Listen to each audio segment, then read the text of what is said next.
Now, due to weather, they did not try to launch the rocket on Tuesday, so we had some time to kill. And of course, we went to Disney World in Orlando to kill that time. And the first stop was at Disney Springs, where they have a VR experience called The Void. And here I am, along with my friend Antonio Perinace, who helped me with my production work this week.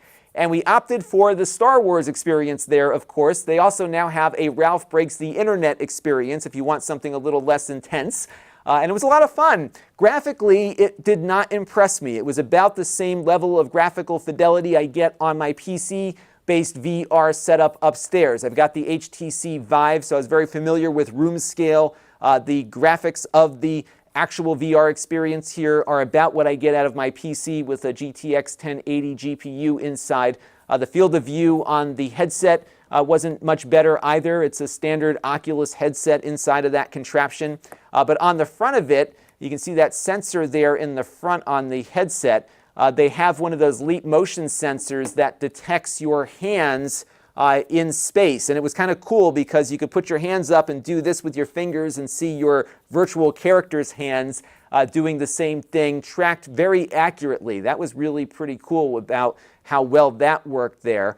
And overall, I would say the experience was really fun because there's a lot that you interact with throughout the 10 or 15 minutes that you're in this VR world. What the story is that you are being sent to this Imperial base by one of the guys from Rogue One as spies, and they dress you up like stormtroopers.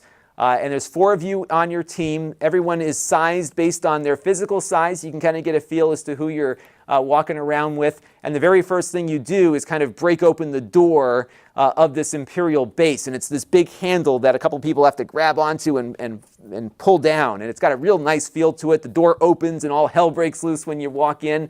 And what's cool is that you're able to walk around. There's no limit to where you can go. If there's a wall, you can feel it. Again, some of those things that you might interact with in the game are there physically in the right spot. So when you go to reach for that handle, it's exactly where you think it might be. Again, this is all stuff I've experienced with my HTC Vive and the room scale VR experiments that they have on that. So that didn't blow me away too much. But again, it was really fun to have that total freedom of motion to walk around.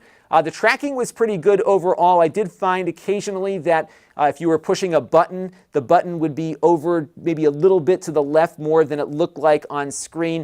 And I also found that people were tending to get bunched together as you were walking through the different portions of the game. And when you were bunched together, it was having a hard time keeping track of where I was because maybe somebody was blocking one of my sensors or something. So the floor would sometimes look a little shaky. So it wasn't perfect, but it was fun. Did it blow me away? No, but I think if you've never tried VR before, this might be a really fun place to start with it. And then if you go home and buy yourself a PC-based system, you'll be experiencing it in a very similar way. So that was pretty cool. The backpack itself looks like some high-end PC. It's got a lot of cooling on the back. And there's a huge battery that goes in here at the bottom. And it weighs quite a bit. I would say if you're going with like a kid that's maybe 10 or 11 years old, they might have a hard time with that backpack. It's really heavy. But once you get it on, it feels natural given that you're kind of a stormtrooper with all of your gear running into this secret base and stuff. So I got used to it pretty quickly, but that was one thing that I noticed right out of the gate was that the backpack was rather heavy. But overall, it was a fun VR experience that is definitely worth taking a shot at. It's not cheap, though. I think it's about $30 a person, so you're going to have to outlay a little bit here. But if you were interested in it, I think it's definitely something I would recommend. But if you are very familiar with VR, you won't be blown away by it, but you will, I think, enjoy having the freedom to walk in a much larger area than current room scale systems allow. And then we headed over to Epcot, which was my favorite park as a kid.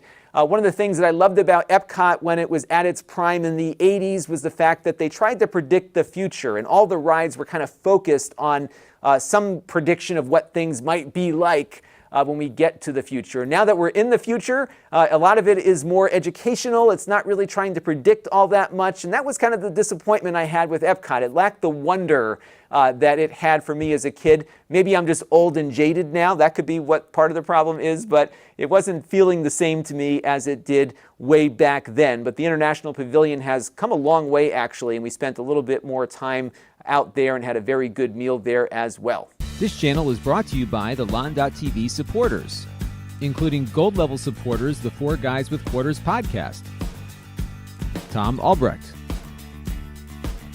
and Kalyan Kumar. If you want to help the channel, you can by contributing as little as $1 a month.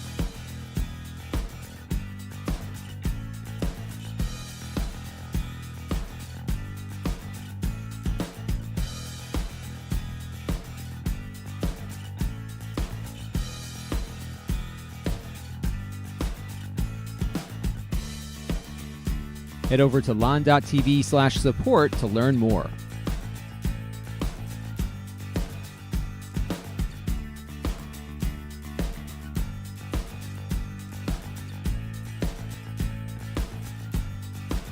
And don't forget to subscribe. Visit Lon.TV/s.